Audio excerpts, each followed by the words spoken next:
মথা BJP আতাত নিয়ে বিস্ফোরক জিতেন্দ্র চৌধুরী। মুহুরীপুরে বামেদের বিশাল নির্বাচনী সমাবেশ। আসন্ন এডিসি নির্বাচনকে কেন্দ্র করে দক্ষিণ ত্রিপুরা জেলার সাবরুম মহকুমায় রাজনৈতিক উত্তাপ এখনো চরমে। মঙ্গলবার সাবরুমের পোয়াংবাড়ি এলাকায় 27 পূর্ব মুহুরীপুর ভোরাতুলি তপশিলি উপজাতি সংরক্ষিত কেন্দ্রের বামফ্রন্ট মনোনীত প্রার্থী বারজুং ত্রিপুরার সমর্থনে আয়োজিত এক জনসভায় প্রধান বক্তা হিসেবে উপস্থিত ছিলেন সিপিআইএম পলিট ব্যুরোর সদস্য তথা বর্ষিয়ান জননেতা জিতেন্দ্র চৌধুরী। সভা শুরুর থেকেই জিতেন্দ্র চৌধুরী তীব্রমথা এবং শাসক দল বিজেপিকে একই মুদ্রার এপিটোপিট বলে অভিহিত করে তীব্র আক্রমণ শানান। তার অভিযোগ, রাজ্যের সাধারণ মানুষকে বিভ্রান্ত করতে এই দুই দল বাইরে বিরোধিতার নাটক করলেও ভেতরে ভেতরে তাদের মধ্যে গভীর সমঝোতা ও আতাত রয়েছে।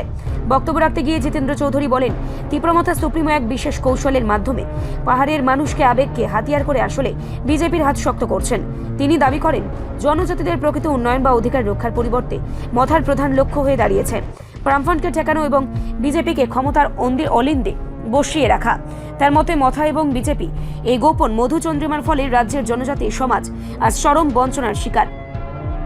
পাহাড়ের মানুষের জীবন জীবিকা, রেগার কাজ এবং খাদ্য সংকট নিয়ে সরকার সম্পূর্ণ উদাসীন থাকলেও মথা সেই ব্যর্থতা নিয়ে কোনো জোরালো আন্দোলন করছে না, যা তাদের আতাতের প্রমাণ দেয়।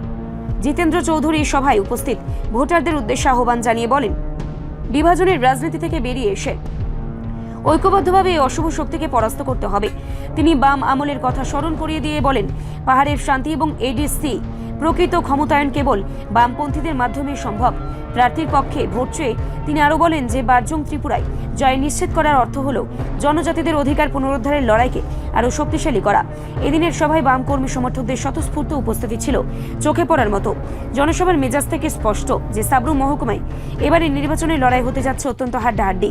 মথা ও বিজেপির দ্বিমুখী চ্যালেঞ্জের মুখে জিতেন্দ্র চৌধুরীর আক্রমণাত্মক ভাষণ বাম শিবিরের মনোবল বাড়িয়েছে, যেমন তেমনই সাধারণ ভোটারদের মনেও নতুন করে ভাবনার উদ্রেক করেছে।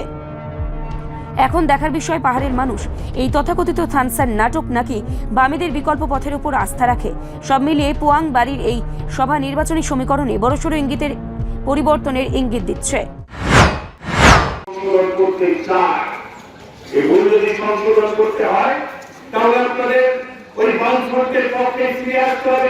অনেক আলোচনা হয়েছে, আমি কথা বাড়াবো না। আমি শুধু বলবো যে নির্বাচন এমনি হয়নি। এই এডিসি করবার জন্য লড়াই করতে হয়েছে, রক্ত দিতে হয়েছে। এই এডিসি করবার জন্য আমরা দেখেছি যে আমাদের রাজ্যের মধ্যে মানুষকে বিভ্রান্ত করা হয়েছে, বামপন্থীদের বিরুদ্ধে কুৎসা করা হয়েছে। আপনাদের মনে থাকবে, যখন 60-এর দশক এই রাজ্য জুড়ে 4 দফা দাবি আন্দোলন বামপন্থীরা করল, কি জাতির আন্দোলন? বড় ভাষায় বেশিরভাগ মানুষ কথা বলে তার ভাষার স্বীকৃতি চাই। আমাদের জমি বেআইনিভাবে হস্তান্তরিত হয়েছে, সেই জমি চাই। আমাদের যে রিজার্ভ, সেই রিজার্ভ ভেঙে দেওয়া হচ্ছে, এই রিজার্ভ বন্ধ করে আমাদেরকে সেই রিজার্ভ ফিরিয়ে দিতে হবে।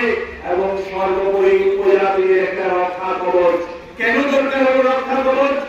1400 বছরের রাজন্য শাসন, 30 বছরের কংগ্রেস শাসন, এই শাসনের মধ্যে ত্রিপুরা রাজ্যের উপজাতিরা তার ভাষার স্বীকৃতি নেই, তার কথা বলার অধিকার নেই, তার সেখানে সংস্কৃতির বিকাশ নেই, জমি হারাচ্ছে, জঙ্গল হারাচ্ছে। এমনি করে যে উপজাতিরা বিচ্ছিন্ন হয়ে পড়ছিল, যে উপজাতিরা প্রতিদিন ক্রমশ পিছিয়ে পড়ছিল, সেই উপজাতিদের রক্ষা করবার জন্য একটা রক্ষা কবচ দরকার। সেই কবচের নাম হচ্ছে এদেশে বামফ্রন্ট তৈরি করতে চাইল, স্লোগান দিল, আন্দোলন করলো। আপনারা 1975 সালে যখন বামফ্রন্টে আন্দোলন করেছিল জুলাই বাড়িতে, ওই তহসিলের সামনে সেদিন ধনঞ্জয় ত্রিপুরা এই স্লোগান তুলেছিল, চাই। তার জন্য তদানীন্তন করে গুলি করে তাকে হত্যা করলো। তার বুকের রক্তে জুলাই বাড়ির রাস্তা রঞ্জিত হয়ে গেল। রক্ত দিয়েছে বামফ্রন্ট এডিসি করবার জন্য।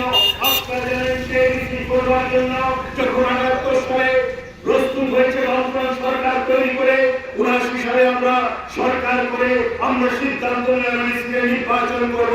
আপনারা দেখলেন দুটো স্লোগান। আজকে বিজেপি যেমন ভাবে এডিসি চায় না, তাদের পূর্বসূরি কংগ্রেস একই ভাবে সেদিন বিরোধিতা করেছিল, রক্ত দেব, এডিসি হতে দেব না। আর ইংরেজ যারা সেদিন স্লোগান তুলেছিলেন, কিষান ভূয়া, কুকুর ভূয়া, যিনি তোলা কমলিয়া, তারা কি আমরা বিশুদ্ধ করে আছে? আমাদের উপজাতিদের কথা আমরা বলবো, আমাদের এনসির দাবি আমরা করবো, আমার কর্পোরেটের দাবি আমরা করবো। ওখানে বাঙালিদের কোনো দরকার নেই, বাঙালিরা হলে আমার দাবি পূরণ হবে না। আমি তাদের বলি মূর্খরা জানে না 1977 সাল ত্রিপুরা রাজ্যের নির্বাচন, সেই নির্বাচনে 56টি আসনে বামপন্থীরা জয়ী হয়েছিল। ওই 56টি আসন যে বামপন্থীরা জয়ী হয়েছিল, মাত্র 4টি আসন টিউজেস পেয়েছিল।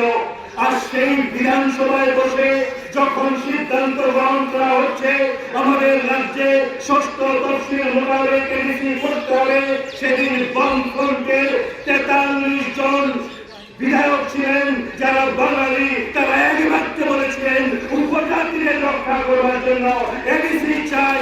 আর সেকেন্ড তারই জন্য এই এডিসি আইন তৈরি হতে পেরেছিল।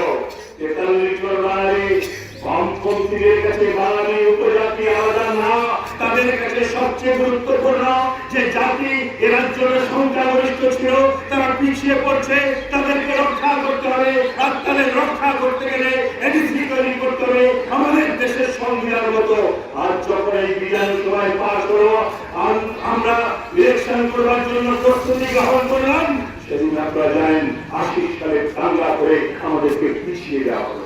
এরকম এক পরিস্থিতির মধ্যে দাঁড়িয়ে আপনারা জানেন সেই নির্বাচন 82 সালে আমরা করেছে। তারপর পর্যায়ক্রমে বামপন্থীরা এনসিতে থেকে একটার পর একটা অধিকার অর্জন করেছে। হ্যাঁ, আমার বিজেপির বন্ধুরা বলেন, আমার কথার বন্ধুরা বলেন, কি বলেন 25 বছরে বামফ্রন্ট কিছু করেনি। আমি বলি বড় ভাষায় যে কথা বলেন তার স্বীকৃতি বামফ্রন্ট দিয়েছে। ওটা শুধু একটা স্বীকৃতি না, একটা কাগজ না। আজকে ত্রিপুরা রাজ্যের প্রাথমিক থেকে বিশ্ববিদ্যালয় পর্যন্ত আপনি যে বড় ভাষা পড়বার অধিকার পেয়েছেন ওটা বামফ্রন্ট করেছে, আর কেউ করেনি। তারপর আমরা দাবি করেছিলাম 8ম তফসিল মোতাবেক বড় ভাষার স্বীকৃতি চাই। কে করবে 8ম তফসিল? ভারতবর্ষের কেন্দ্রীয় সরকার। মথা কোথায় আছে? বিজেপির সঙ্গে আছে। ভারতবর্ষের কেন্দ্রীয় সরকার কে আছে? বিজেপি আছে। তাহলে বিজেপি মথা একই জায়গায় আছে কেন? 8ম তফসিল মোতাবেক বড় ভাষা স্বীকৃতি পাচ্ছে না আমাদের দেশের কেন্দ্রীয় আইনসভায় অর্থাৎ পার্লামেন্টে। এটাই মথা একবার বলেছেন, একবার দাবি করেছেন, প্রশ্ন করেছেন, কথা বলেছেন। আপনারা দেখবেন যত দোষ আজকে কি বলা হচ্ছে। হ্যাঁ, মথার বন্ধুরা বলছেন কেন্দ্রীয় সরকার দিতে চায়, কেন্দ্রের সঙ্গে আমাদের বোঝাপড়া আছে, কিন্তু ওই ত্রিপুরায় সরকারটা ভালো না বিজেপির, তার জন্য আমরা পাচ্ছি না। বাস্তব সত্য কি তাই? মানিক সাহা মহাশয় রাজ্যের মুখ্যমন্ত্রী মাননীয়, কিন্তু আপনারা দেখবেন বিজেপি এমন কি কোন নেতা আছে ওই নরেন্দ্র মোদীর বন্দনা ছাড়া কথা বলতে পারেন? এক ব্যক্তি, এক দল, একজন নরেন্দ্র মোদী যা বলবে তা। আর নরেন্দ্র মোদী চায় মানিক শাহ এখানে কঠোরভাবে স্বীকৃতি দিচ্ছে না। এডিসিকে ক্ষমতাসীন করবার জন্য 125তম সংবিধান সংশোধনের জন্য এডিসি যে প্রস্তাব পাঠিয়েছিল সেই প্রস্তাব ফেলে রেখেছে।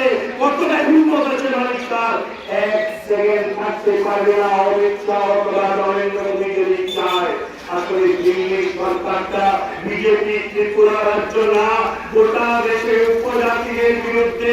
আমি বলছি ত্রিপুরায় যখন 12 লক্ষ মানুষের জন্য বামপন্থীরা এডিসি করে তাদের রক্ষা কবচ তৈরি করেছে, একবার কি আপনি জানতে চাইবেন না আমাদের দেশের প্রধানমন্ত্রী ওই নরেন্দ্র মোদী, আমাদের দেশের স্বরাষ্ট্রমন্ত্রী ওই অমিত শাহ যেই রাজ্যে বাস করেন, যে রাজ্য থেকে নির্বাচিত হয়েছেন, ওই রাজ্যটা গুজরাট, ওই রাজ্যে 1 কোটি ট্রাইবেল থাকে। এডিসি হয়েছে। রিপোর্ট সংবাদ প্রতীক্ষা।